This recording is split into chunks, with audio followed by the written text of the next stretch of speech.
तो चलिए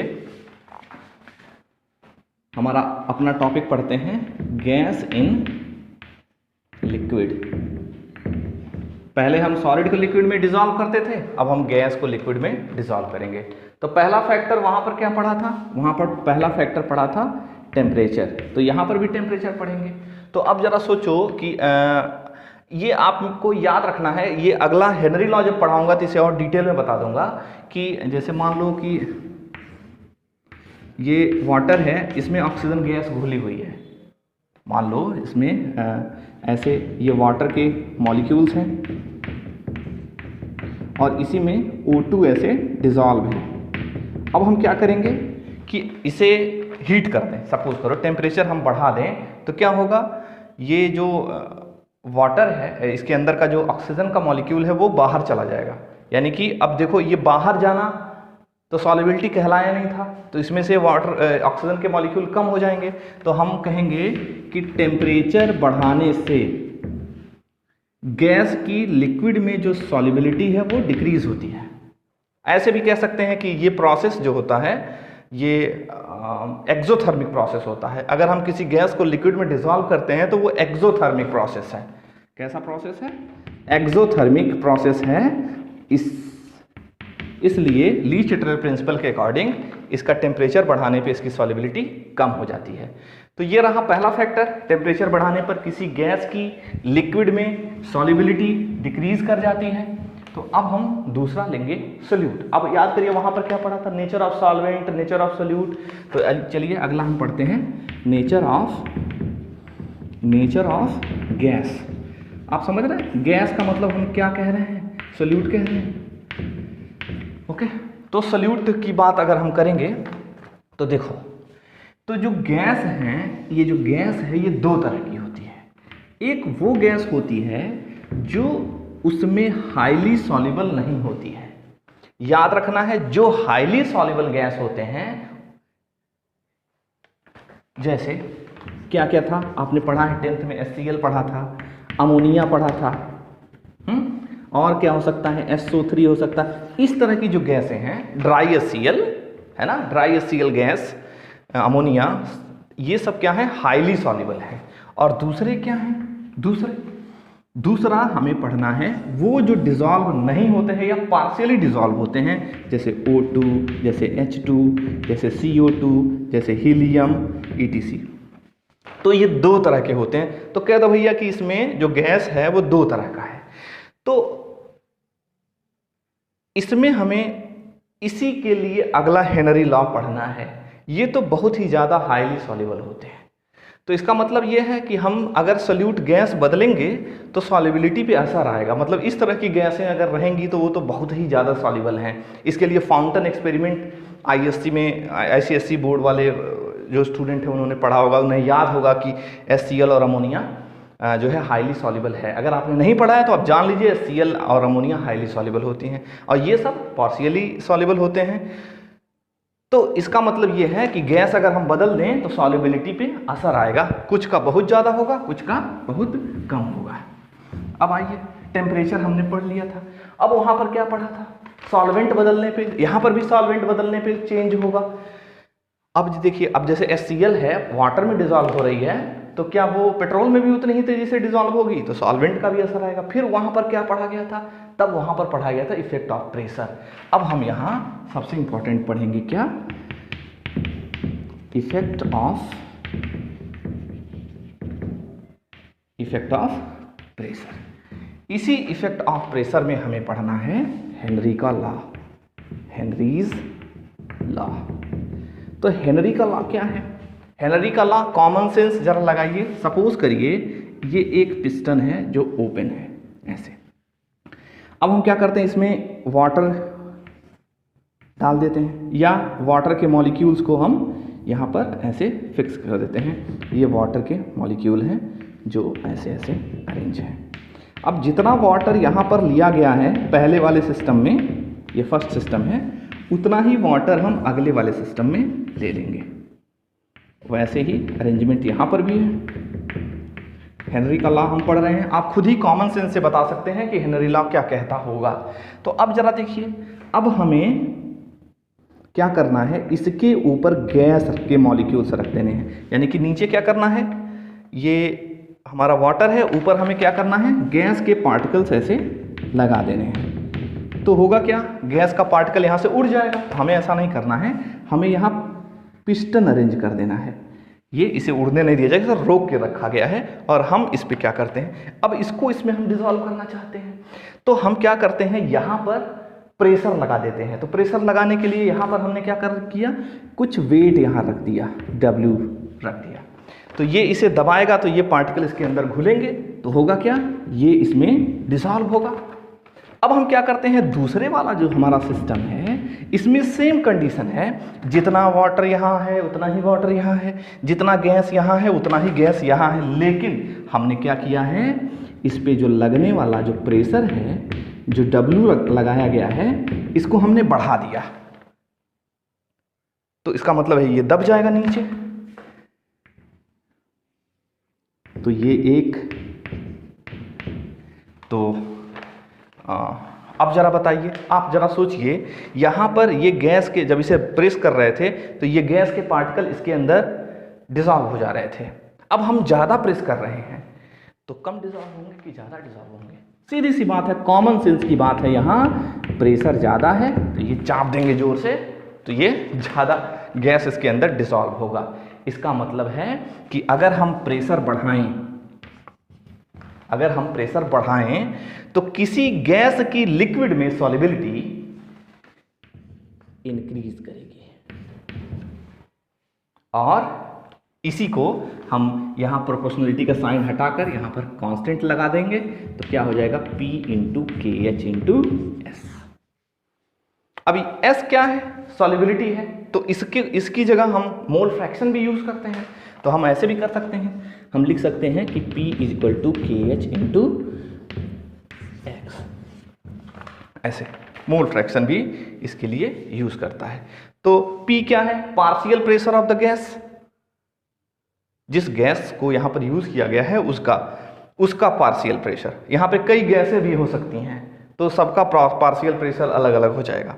तो अब क्या होगा, अरे आपको ये तो याद ही होगा कि जब 2-3 गैसें होती हैं, एक कंटेनर में बंद होती हैं, मान लिया एक गैस है O2, एक है मान लो हीलियम, 2 गैस मान लो है, तो ऑक्सीजन का जो इसमें प्रेशर है उसे हम पार्शियल प्रेशर ऑफ ऑक्सीजन कहते हैं, PO2।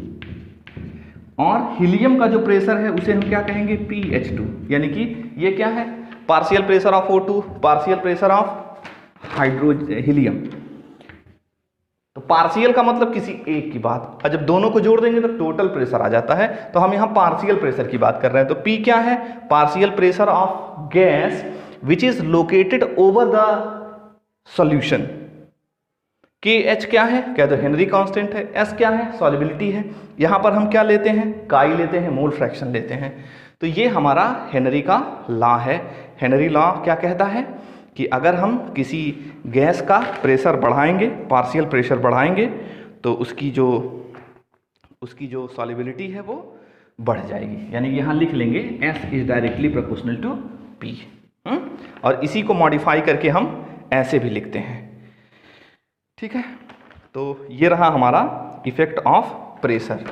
तो क्या आपको पता चला कि इफेक्ट ऑफ प्रेशर, जब हम प्रेशर बढ़ाएंगे तो किसी गैस की लिक्विड में जो घुलना है या सॉल्युबिलिटी है वो बढ़ जाएगी। हिंदी में उसको घुलनशीलता कहते हैं। चलिए अब हम हेनरी कांस्टेंट की बात करते हैं। किस हेनरी कांस्टेंट की, इसकी P is equal to KH into S की, और P is equal to KH into chi की। ये दोनों फॉर्मूले हैं, अलग अलग जगह पे जैसे ज़रूरत पड़ेगी हम उसे यूज़ करेंगे। तो हम इस KH की बात करेंगे, इस वाले KH की, कि इसी को हेनरी कांस्टेंट कहते हैं। तो अब जरा देखिए, KH इक्वल टू इन दोनों को डिवाइड करने से अब हम क्या करते हैं कि ग्राफ बनाते हैं। सपोज करो पहला पॉइंट में क्या लिखा आपने, पहले पॉइंट में डेफिनेशन लिख लेंगे, इसका नोट्स तो लिंक में दिया है, आप उससे लिख लेंगे। पहला वाला दूसरा वाला दोनों में से कोई भी लिख सकते हैं, ये भी लिख सकते हैं, ये भी लिख सकते हैं, सबसे बढ़िया है दोनों लिख दीजिए, है ना।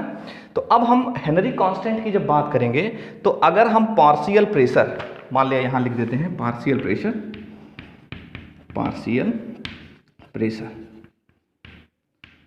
ठीक है।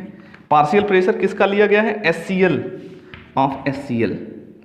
ऑफ HCl, ये आपके बुक में बना हुआ होगा, आपके टेक्स्ट बुक में। HCl का जो प्रेशर है यहाँ टॉर में लिया गया है, ठीक है। और यहाँ क्या है? मोल फ्रैक्शन है HCl का ही। यहाँ क्या है? काई ऑफ HCl है। तो इसमें अगर हम ग्राफ बनाएं, ग्राफ को प्लॉट करें, तो हमें एक सीधी इस तरह से सीधी लाइन, स्ट्रेट लाइन मिलता है। ये KH का है। तो आप देखिए, प्रेशर में हमने आपको क्या बताया? हेनरी का लॉ बताया। हेनरी लॉ में पहला जो पॉइंट था वो डेफिनेशन का था। इन दोनों में से कोई एक आप लिख देंगे, नोट्स में है, आप देख लेंगे। दोनों में से कोई एक लिख देंगे, दोनों लिख देंगे। दूसरा पॉइंट क्या बता रहा हूँ कि अगर हम पार्शियल प्रेशर और काई के बीच में ग्राफ अगर प्लॉट करते हैं तो हमें क्या मिलता है? स्ट्रेट लाइन मिलता है। ओके, अब थोड़ा सा कुछ और ले लेते हैं हेनरी लॉ के बारे में, हेनरी कांस्टेंट के बारे में, हेनरी लॉ कांस्टेंट के बारे में थोड़ा सा और जान लेते हैं। देखिए, third point at a given pressure को अगर हम कांस्टेंट करें, गिवन प्रेशर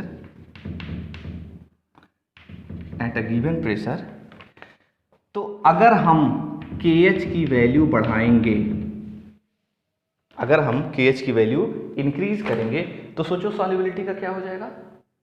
पिछला फॉर्मूला आपने देखा है। तो अगर हम KH को बढ़ाएंगे तो सॉल्युबिलिटी क्या हो जाएगा? डिक्रीज कर जाएगा। अरे याद करो यार, P = KH × S, यही तो था। तो अब KH को अगर कांस्टेंट रखा जाए तो आप जरा देखेंगे तो S नीचे आ जाएगा, तो सॉल्युबिलिटी का उल्टा रिलेशन है। यानी कि पहली बात क्या है कि अगर हम प्रेशर कांस्टेंट रखें और KH की वैल्यू बढ़ाएं तो सॉल्युबिलिटी क्या हो जाएगी? कम हो जाएगी। दूसरा, जनरली अगर कोई पूछे कि जनरली क्या होता है, सॉल्युबिलिटी और प्रेशर में क्या रिलेशन होता है, तो कहेंगे सॉल्युबिलिटी और प्रेशर में, है ना, ये सॉल्युबिलिटी बढ़ाने पर या प्रेशर बढ़ाने पर सॉल्युबिलिटी बढ़ जाता है। ओके, अब क्या हो सकता है? और C, KH बढ़ाने पर या KH का टेम्परेचर से क्या रिलेशन होगा? जरा सोच कर बताओ, KH का टेम्परेचर बढ़ाने पर क्या रिलेशन होगा? अगर हम कह दें कि KH बढ़ाने पर टेम्परेचर भी बढ़ जाएगा, तो क्या आप इससे एडमिट कर रहे हैं? आपको ये समझ आ रहा है? हम अगर लिख रहे हैं कि KH बढ़ाने से टेम्परेचर भी बढ़ेगा, तो तुम सोचो KH जब बढ़ा रहे हैं तो सॉल्युबिलिटी घट जा रही है, और सॉल्युबिलिटी घट रही है तो टेम्परेचर और सॉल्युबिलिटी का रिलेशन याद करो। सॉल्युबिलिटी घट रही है, इसका मतलब टेम्परेचर बढ़ाने पे सॉल्युबिलिटी कम हो जाती है गैस की। शुरू में आपको बताया गया था। तो टेम्परेचर बढ़ाने पे सॉल्युबिलिटी कम हो रही है, KH बढ़ाने पे सॉल्युबिलिटी कम हो रही है। तो KH अगर हम बढ़ाएंगे तो सॉल्युबिलिटी कम होगी, जिसका मतलब होगा टेम्परेचर कम हो रहा है। तो इसको जरा लीजिए, तो KH बढ़ाने पे टेम्परेचर क्या हो जा रहा है? बढ़ जा रहा है। तो यहाँ से हटा देंगे। तो ये 3 पॉइंट्स हो गए हमारे, तो इनको आप देख लीजिएगा, है ना। अब इसमें कुछ और नहीं बचा है। अब थोड़ा सा और देख लेते हैं। तो चलिए अब हम अगला टॉपिक अपना करते हैं। हम लोग पढ़ रहे हैं इफेक्ट ऑफ प्रेशर। इसमें हमने हेनरी लॉ पढ़ा है। हेनरी लॉ के बाद हमने जो हेनरी लॉ कांस्टेंट है उसके बारे में पढ़ा है। अब अगला जो हमारा टॉपिक है वो एप्लीकेशन ऑफ हेनरी लॉ है। Application of Henry's law.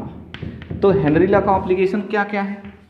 तो हेनरी लॉ का जो एप्लीकेशन है, पहला एप्लीकेशन जो है वो है मतलब कि आप ये तो समझ ही गए होंगे कि ये कहाँ पर अप्लाई किया जाएगा। हर उस जगह पे अप्लाई किया जाएगा जहाँ जहाँ गैस को हम लिक्विड में घोलेंगे। तो आप याद करिए, सबसे ज़्यादा जो इम्पोर्टेंट जो एग्जाम्पल है, जो सबसे ज़्यादा इम्पॉर्टेंट एग्जाम्पल है जिसमें गैस को लिक्विड में डिसॉल्व करते हैं, वो कहाँ आता है? तो हम कहेंगे सॉफ्ट ड्रिंक आता है। तो हम लिख देंगे in the production of carbonated drink.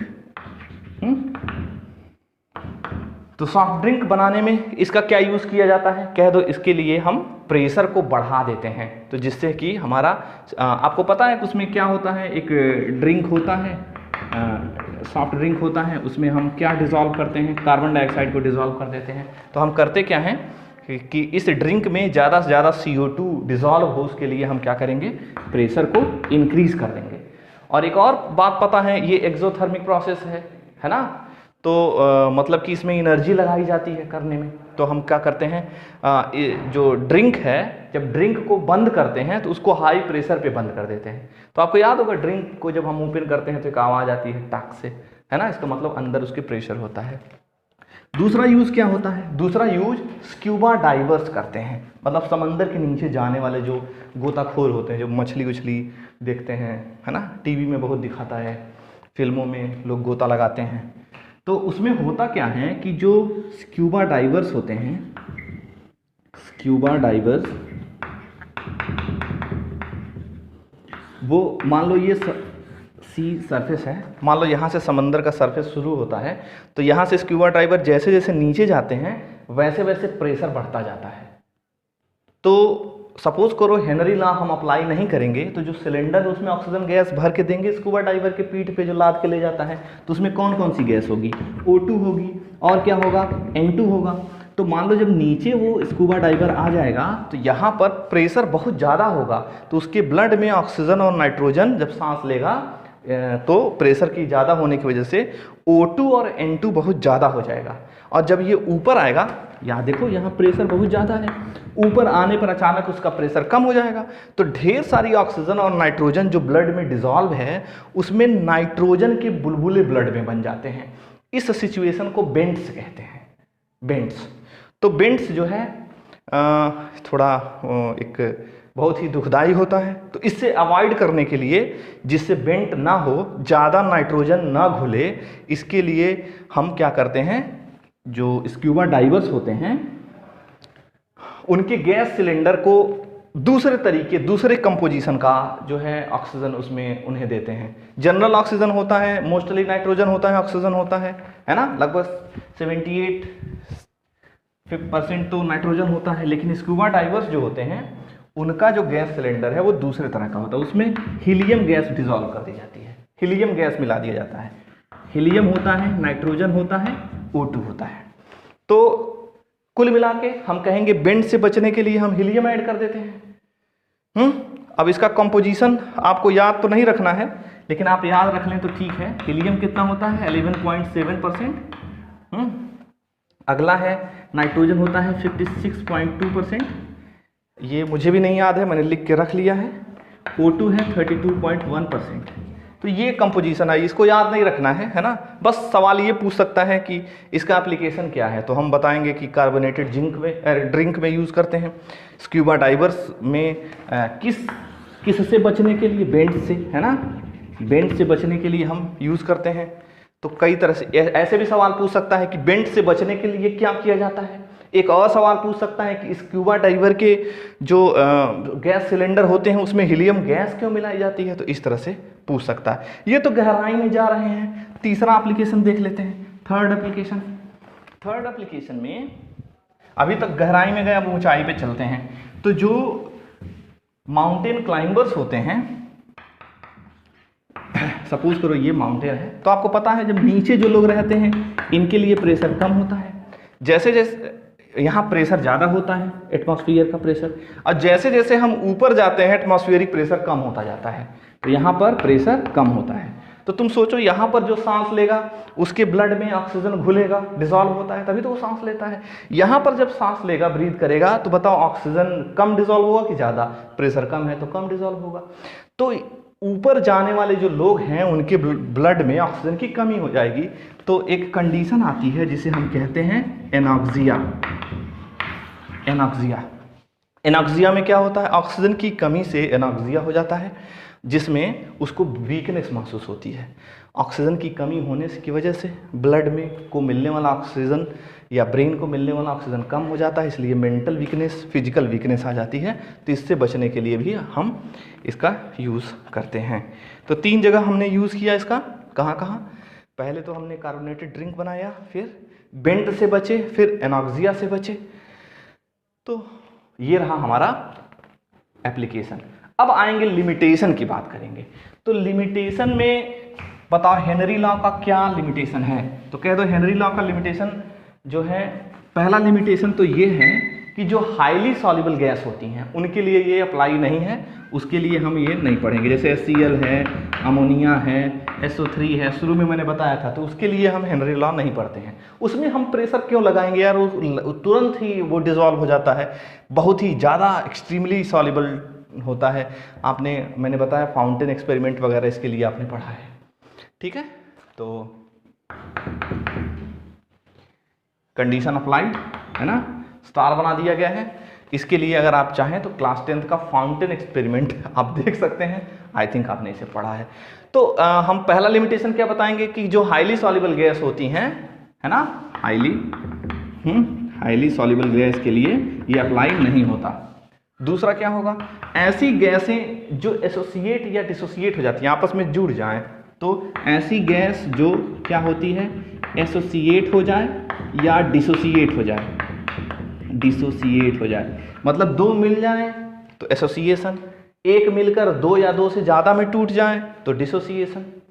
तो अगर ऐसी कोई गैस आपने ले ली जिसमें एसोसिएशन डिसोसिएशन है, तो उस पर भी हेनरी लॉ हमारा अप्लाई नहीं होगा। तीसरा क्या है, तीसरा जो है, अगर प्रेशर को बहुत ज़्यादा बढ़ाकर टेम्परेचर को कम कर दिया जाए, ठीक है, यानी कि प्रेशर को बहुत ज़्यादा बढ़ा दिया जाए या टेम्परेचर को कम कर दिया जाए तो भी ये अप्लाई नहीं होगा। तो ये हमारा रहा गैस इन लिक्विड। इसमें आपको हमने क्या पढ़ाया, हमने शुरू में पहले टेम्परेचर पढ़ाया, फिर हमने सल्यूट को या गैस को चेंज किया जिसमें वहाँ शुरू में बताया था, तो क्या होगा ये बताया। फिर हमने जो है सॉल्वेंट को चेंज करके हमने किया कि सॉल्वेंट में भी सॉल्युबिलिटी बदल जाती है। फिर हमने प्रेशर को लंबे में पढ़ा, प्रेशर में पहले हेनरी लॉ पढ़ा। हेनरी लॉ का पहला पॉइंट में दो डेफिनेशंस थे, है ना, एक मोल फ्रैक्शन वाला, एक पार्शियल प्रेशर और सॉल्युबिलिटी वाला, तो दोनों में से कोई लिखेंगे। तो हेनरी लॉ का पहला पॉइंट था। दूसरा, हेनरी लॉ में एक ग्राफ प्लॉट किया गया था, इसमें ये बताया था KH का जो ग्राफ था स्ट्रेट लाइन था, दूसरा पॉइंट था। तीसरा पॉइंट में हमने पढ़ा कि जो KH है वो कैसे इंक्रीज और डिक्रीज करता है, KH बढ़ाने से सॉल्युबिलिटी पे क्या असर आ जाता है, उसका टेम्परेचर से क्या असर आ जाता है, वो पढ़ा। फिर हमने एप्लीकेशन ऑफ हेनरी लॉ पढ़ा। फिर हम लोगों ने हमने पढ़ा उसका जो है लिमिटेशन क्या है। तो ये रहा हमारा 2 मेन टॉपिक कवर हो गया। अगला वीडियो हमारा इसका थियोरेटिकल क्वेश्चन पे है और उसके अगला वाला जो वीडियो है इन दोनों टॉपिक्स पे न्यूमेरिकल पे है। तो उन दोनों को आप कंप्लीट कर लीजिए। वीडियो आपको पसंद आया तो आप इसे लाइक और सब्सक्राइब ज़रूर कर लीजिएगा, जिससे कि अगले वीडियो जो हमारे पढ़ें उनका मैसेज आप तक पहुंच जाए। उसके लिए आप बेल आइकॉन भी दबा दीजिए। थैंक